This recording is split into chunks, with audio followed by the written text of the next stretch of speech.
Hello বন্ধুরা, আসসালামু আলাইকুম। কেমন আছেন? আশা করি ভালো আছেন। তো আজকের এই ভিডিওতে আপনাদের 12 ভোল্টের একটি অটো কাট চার্জার সার্কিট তৈরি করে দেখাতে চলেছি। তো 12 ভোল্ট অটো কাট সার্কিটটি তৈরি করার জন্য আমাদের প্রয়োজন হবে একটি জিরো পিসিবি, তো আরেকটি রিলে প্রয়োজন হবে। তো এর সাথে আমরা একটি প্রিসেট নিয়ে নিব। প্রিসেটটির মডেল নাম্বার হলো 103। এর সাথে আমরা ব্যবহার করব একটি 1K রেজিস্টার। তো পুরো স্ক্রিনে আপনাদের এই পিসিবির ডায়াগ্রামটি দেখিয়ে দিচ্ছি। তো এই ডায়াগ্রাম অনুযায়ী আপনারা অটোকাট সার্কিট তৈরি করতে পারবেন। তো 1K রেজিস্টার এবং কি প্রিসেটের যে প্লাস পিনটি আছে এটির সাথে আমরা রিলের 5 নাম্বার পিনের সাথে আমরা সোল্ডারিং করে দিব। রিলের 5 নাম্বার পিন হইতে রিলের 1 নাম্বার পিন পর্যন্ত আমরা শর্ট করে দিব। তো এর সাথে আমরা নিয়ে নিলাম BC547C একটি ট্রানজিস্টর। তো ট্রানজিস্টরের যে প্লাস পিনটি আছে প্লাস পিনের সাথে রিলের 4 নাম্বার পিনের সাথে আমরা সোল্ডারিং করে দিব। এবং প্রিসেটের যে মাঝখানের পিনটি আছে এই পিনের সাথে আমরা এই ট্রানজিস্টরের মাঝখানের পিনের সাথে সোল্ডারিং করে দিব। এরপর আমরা নিয়ে নিলাম দুটি এলইডি। তো দুইটি এলইডি লাইটের যে মাঝখানের যে পিনটি দেখতে পাচ্ছেন এই মাঝখানের দুটি পিন হলো মাইনাস আর দুই সাইডের দুটি পিন হলো প্লাস। তো মাঝখানের দুটি পিন আমরা একসাথে পেঁচিয়ে নিব। তো মাঝখানের পিনটি আমরা পেঁচিয়ে নিলাম। তো এখন এই এলইডি লাইটের যে 3টি পিন আছে এই 3টি পিন আমরা ভালোভাবে সোল্ডারিং করে নিব। এলইডি লাইটের মাঝখানের পিনটি হলো মাইনাস এবং এলইডি লাইটের যে দুই পাশে দুইটি পিন আছে দুইটি পিন হলো প্লাস।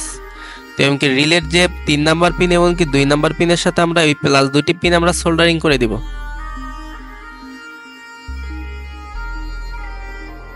তো ভালোভাবে ব্যাকা করে নেওয়ার পর এখানে আমরা ভালোভাবে দুইটি পিনের সাথে সোল্ডারিং করে দিচ্ছি।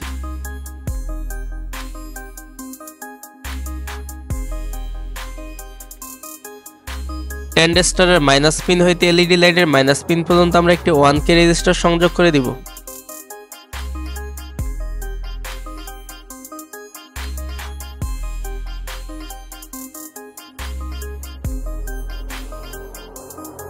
তো 1K রেজিস্টারটি আমরা সংযোগ করে দিলাম। এখন এই পাশ থেকে আমাদের কিছুটা সোল্ডারিং করে নিতে হবে।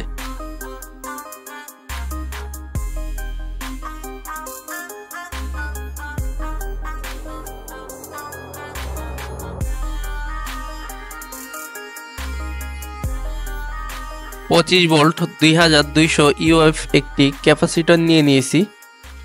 তো ক্যাপাসিটরটি আমরা রিলের 1 নাম্বার পিনের সাথে আমরা সংযোগ করে দিব এবং কি ক্যাপাসিটরের যে মাইনাস যে প্রান্তিটি আছে এটি আমরা যে আমাদের প্রিসেট এবং ট্রানজিস্টরের যে মাইনাস যে পিনটি আছে এই পিনের সাথে সংযোগ করে দিব।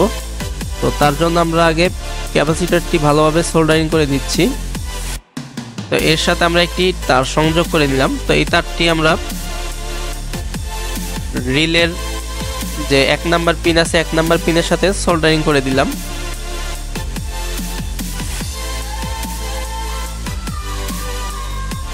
তো এই তারটি আমরা এখন কাটিং করে নিব। কাটিং করে নেওয়ার পরে ক্যাপাসিটরের মাইনাস পিন হইতে আমরা প্রিসেটের যে মাইনাস পিনটি আছে তার সাথে আমরা সোল্ডারিং করে দিব।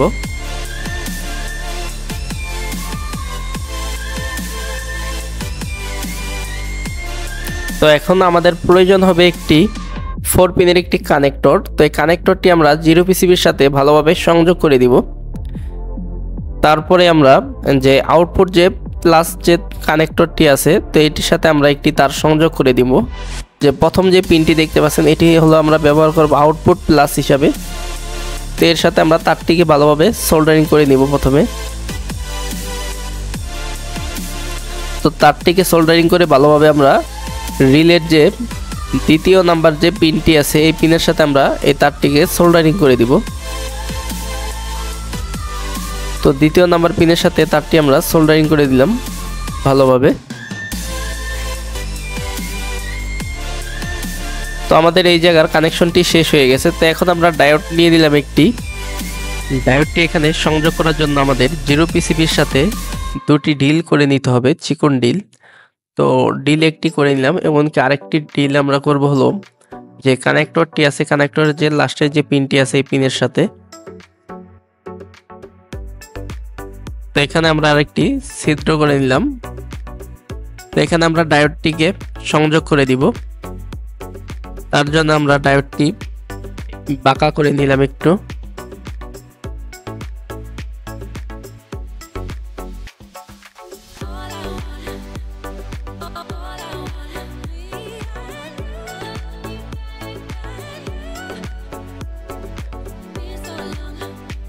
কানেক্টরের মাঝখানে যে দুটি পিন আছে এই দুটি পিনের সাথে আমরা ক্যাপাসিটরের মাইনাস যে প্রান্তটি আছে এটির সাথে আমরা ভালোভাবে সোল্ডারিং করে দিয়েছি। তো বন্ধুরা ফাইনালি আমাদের অটোকার চার্জার সার্কিটটি পুরোপুরিভাবে কমপ্লিট হয়ে গেছে। তো এখন এই অটোকার চার্জার সার্কিটটি আপনাদের চালিয়ে দেখাবো, চেক করে দেখাবো আসলে আমাদের অটোকার সার্কিটটি ভালোভাবে কাজ করতেছে কিনা। তো তার জন্য আমাদের যে ডায়োডের যে সাইডটি আছে এটি হলো প্লাস ইনপুট এবং তারপরে যে মাঝখানে দুটি পিন আছে এই দুইটি পিনই মাইনাস। তো আপনারা যেখানে সংযোগ করবেন সমস্যা নাই। তো প্রথমে আমরা একটি চার্জার নিয়ে নিব। তো চার্জারের যে তারটি আছে এই তারটি আমরা ডায়োডের এই সাইডে যে পিনটি আছে এটির সাথে সংযোগ করে দেব। এটি হলো ইনপুট লাইন। তো দ্বিতীয় যে তারটি আছে এটি আমরা মাইনাসের সাথে সংযোগ করে দিব।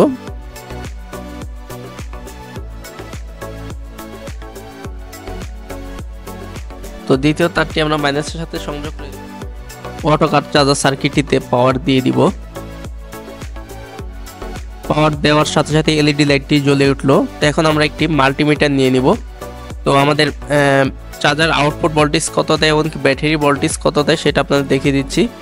তো আমাদের ব্যাটারির ভোল্টেজ হলো 12.97 এবং কি আমাদের চার্জারের ইনপুট ভোল্টেজ হলো 14.24 এবং কি আউটপুট হলো 13.72।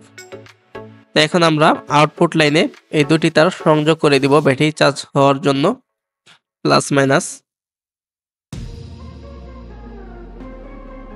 তো আমাদের প্রয়োজন হবে একটি ডবল সাইড টেপ। তো ডবল সাইড ফর্ম টেপ আমরা এখানে একটি সংযোগ করে দিলাম। দেওয়ার পর আমাদের চার্জার সার্কিটটি এখানে সংযোগ করে দিয়েছি। তো ব্যাটারি প্লাস এবং কি মাইনাস দুইটি তারও সংযোগ করে দিলাম। এখন আমাদের যে প্রিসেটটি আছে প্রিসেটটি ঘুরিয়ে আমাদের অ্যাডজাস্ট করে নিতে হবে, কারণ আমাদের ব্যাটারিটি ফুল চার্জ আছে। তো তার থেকে আমরা হালকা একটু কমিয়ে দিলাম। তো কিছুক্ষণের মধ্যে আমাদের ব্যাটারিটি কিন্তু ফুল চার্জ দেখাচ্ছে আবারও, কারণ আমাদের ব্যাটারিটি আগে থাকতে ফুল চার্জ ছিল। তো বন্ধুরা আমাদের ভিডিওটি যদি আপনাদের ভালো লেগে থাকে তাহলে অবশ্যই আমাদের চ্যানেলটিকে সাবস্ক্রাইব করবেন, লাইক কমেন্ট শেয়ার করে দিবেন।